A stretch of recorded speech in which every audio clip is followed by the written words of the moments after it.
नमस्कार सर्वांना, Rupali delicious kitchen मध्ये आपलं स्वागत आहे। आज आपण मसूर पुलावची रेसिपी करणार आहोत।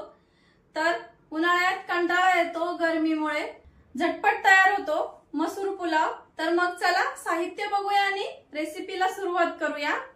इथं मी पाव किलो म्हणजे पावशेर बासमती तांदूळ घेतले, 50 ग्रॅम अख्खा मसूर भिजत टाकलाय अर्धा तास, आणि तांदूळ पण मी अर्धा तासच भिजत टाकलाय।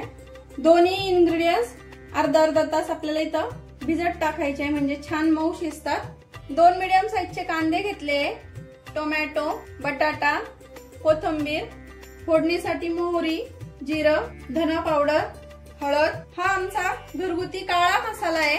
तुम्हाला ऑर्डर करायचा असेल तर तुम्ही ऑर्डर करू शकता ऑनलाइन। तर मी माझा नंबर स्क्रीनवर देईल म्हणजे तुम्हाला ऑर्डर करायला सोपं जाईल। आणि त्याच प्रकारे आमच्याकडे लाल मसाला देखील आहे, तर तो सुद्धा तुम्ही ऑर्डर करू शकता।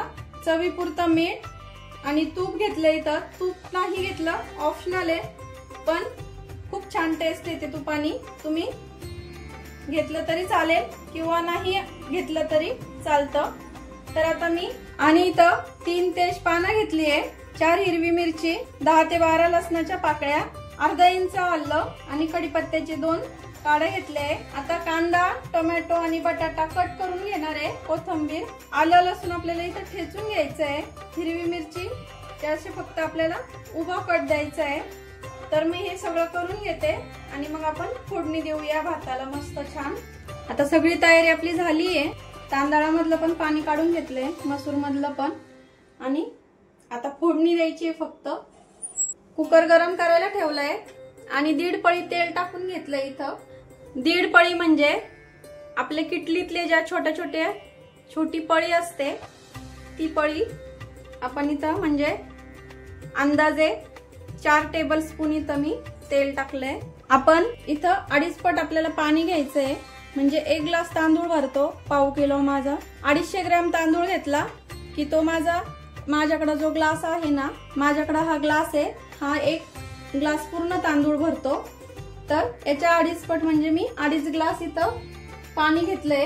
हे गरम करायला ठेवलंय। आपल्याला पुलाव करायला गरमच पाणी वापरायचं आहे। तर आपलं तेल छान गरम झालंय। मोहरी टाकून घेते, पाव चमचा मोहरी छान तडतडली की जिरा टाकून घ्यायचंय अर्धा चमचा, ठेचलेला लसूण, हिरवी मिरची अशी कट करून घेतली आहे, तर ही मिरची पण टाकून घ्यायची। इथं लसूण असं छान ब्राऊन रंगावरती आलाय आपला आता, तर इथं आपल्याला कांदा टाकून घ्यायचा आहे। आता फोडणी देताना जिरा लसूण मोहरीची फोडणी देताना आपल्याला गॅस कमीच ठेवायचा आहे। आता कांदा आपल्याला छान ब्राऊन रंगावरती परतून घ्यायचा आहे। कांदा लवकर परतावा म्हणून आपण चवीपुरतं जे मीठ घेतलंय त्यातला अर्धा आता मी इथं टाकते। कांदा थोडासा परतला की आपल्याला इथं कढीपत्त्याची पानं, ठेचलेलं आलं टाकून घ्यायचंय। हे पण छान परतून घ्यायचंय। आल्याचा थोडासा जो कच्चेपणा असतो तो निघेपर्यंत आपल्याला इथं परतायचंय। टोमॅटो, कांदा पण आपला छान परतून झालाय। आता आपण इथं सुके मसाले टाकून घेणार आहे।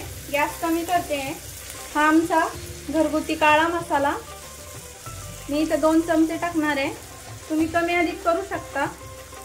पाव चमचा हळद, अर्धा चमचा धना पावडर। फक्त काळा मसाला वापरूनच मी इथं हा पुलाव करते, तरी खूप टेस्टी होणार आहे। बटाटा, थोडीशी कोथिंबीर। आता मसाले आणि बटाटा आपल्याला छान परतून घ्यायचं आहे। आता आपला कांदा, टोमॅटो, बटाटा मसाल्यांमध्ये छान परतलाय, तर मी आता इथं तांदूळ टाकून घेणार आहे आणि भिजवलेले मसूर, हे पण आपल्याला छान परतून घ्यायचे आहेत आता याच्यामध्ये, आणि हलक्या हाताने परतायचे, कारण बासमती तांदूळ आणि भिजवल्यामुळे तो त्याचा तुकडा होऊ शकतो। त्यामुळे हलक्या हातानेच आपल्याला हे तांदूळ हलवायचे आहेत, असे छान परतून घ्यायचे तेलामध्ये। आता राहिलेलं चवीपुरतं मीठ इथं आपण टाकून देणार आहे आणि साजूक तूप पुन्हा मिक्स करायचं। गरम पाणी करून घेतलंय, हे टाकणार आहे आपण आता इथं। तुम्ही तांदूळ कुठला वापरताय त्या अंदाजाने तुम्ही पाणी घेऊ शकता। पाणी टाकलं, एकदा राईस हलवून झाला की आपला झाकण लावून घ्यायचं आहे कुकरला आणि फक्त मी इथं 2 शिट्ट्या घेणार आहे। एक फुल गॅसवर घ्यायची आणि एक एकदम मंद गॅसवर एक शिट्टी घ्यायची आहे। खूप छान होतो। तुमचा कुकर कसा आहे त्यानुसार तुम्ही इथं कुकरच्या शिट्ट्या घेऊ शकता। कुकरच्या 2 शिट्ट्या झाल्या आहे आणि कुकर थंड पण झालाय, म्हणजे पूर्ण वाफ गेली कुकरची। कुकर पूर्ण थंड होऊन पूर्ण वाफ गेल्याशिवाय कुकरला खोलायचं नाही। आणि बघू शकता किती छान दिसतोय भात, तर बघू शकता तुम्ही। आणि पुलावचा अरोमा तर एवढा छान येतोय ना, तोंडाला पाणी आलंय अगदी। तर आता सर्व करून घेऊया।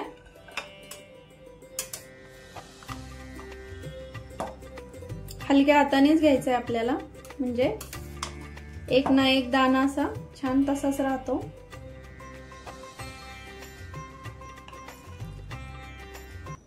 तर बघू शकता मस्त एक एक दाणा असा छान फुललाय आणि मसूर पण बघूया आपण शिजलाय का। बघू शकता असं मस्त छान मऊ शिजलाय।